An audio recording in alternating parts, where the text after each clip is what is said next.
जिस औरत को ज़िना की आदत पड़ जाए तो उसमें 3 निशानियाँ ज़ाहिर हो जाती है। नंबर 1, शौहर से नफ़रत करना। जिस औरत को ज़िना की आदत पड़ जाती है और मर्दों के साथ ताल्लुकात बनाती है तो अमूमन ऐसी औरतें अपने शौहर से नफ़रत करने लगती है, बात-बात पर शौहर के साथ झगड़ती है।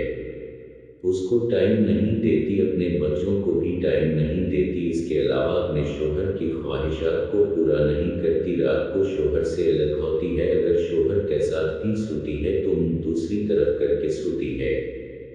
नंबर 2, चेहरे की रौनक खत्म होना। जिस औरत को ज़िना की आदत पड़ती है तो ऐसी औरत की खूबसूरती और चेहरे की रौनक खत्म हो जाती है, उसका चेहरा कमज़ोर और पीला हो जाता है, चेहरे पर दाने नकल आते हैं।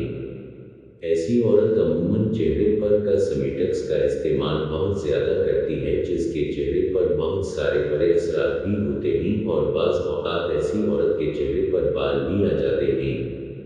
नंबर 3, गंदगी का ज़ाहिर होना। जिस औरत को ज़िना की आदत पड़ जाए तो ऐसी औरत में गंदगी ज़ाहिर हो जाती है, ऐसी औरत से गंदी बदबू आती है, ख़ासकर इसके शौहर को उससे गंदगी महसूस होती है, जो शौहर और बीवी के दरमियान नफरत का बाज़ भी बनती है। शौहर बीवी के साथ खुश नहीं रह सकता और जब शौहर को बीवी के उस आदत का पता चल जाता है तो फिर वो अपनी बीवी को तलाक दे देता है, क्योंकि कोई भी शौहर अपनी बीवी के ऐसे हरकत बर्दाश्त नहीं कर सकता।